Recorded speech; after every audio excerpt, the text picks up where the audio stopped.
Bonjour, c'est Chancel. Le thème d'aujourd'hui, c'est la recherche de stage et d'alternance. Lorsqu'on gagne le bac, on va s'inscrire à la fac ou en école de commerce. Les deux choix sont parfaits, seulement il y a une différence entre la fac et l'école de commerce.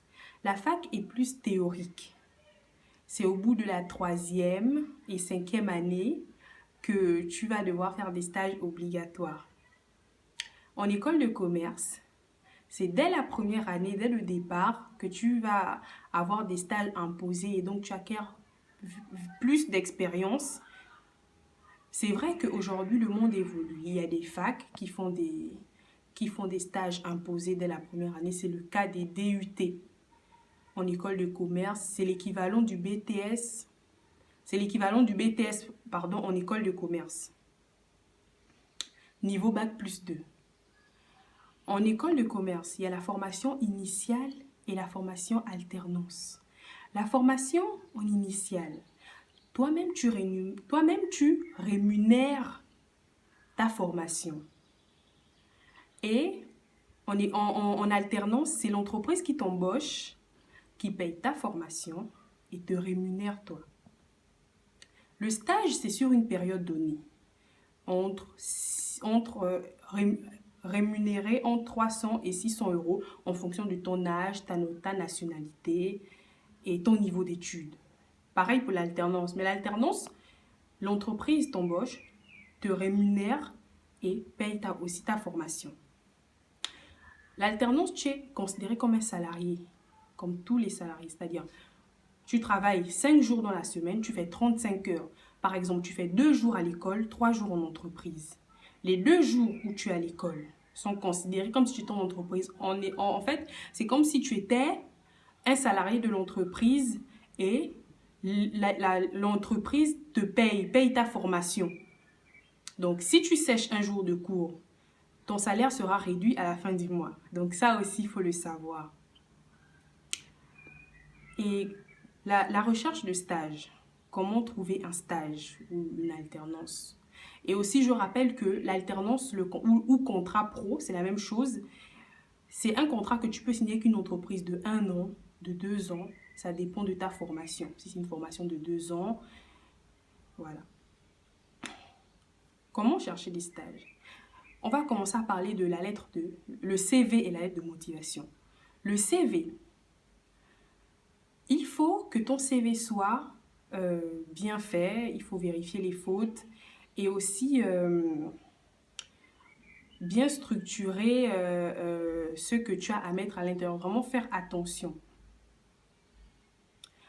Je vous conseille des sites comme eQuesta, Indeed pour postuler. Par exemple, moi j'ai fait 1 an d'alternance et j'avais trouvé mon contrat j'avais postulé en ligne sur un site qui s'appelle eQuesta. C'est un site que je vous conseille vraiment.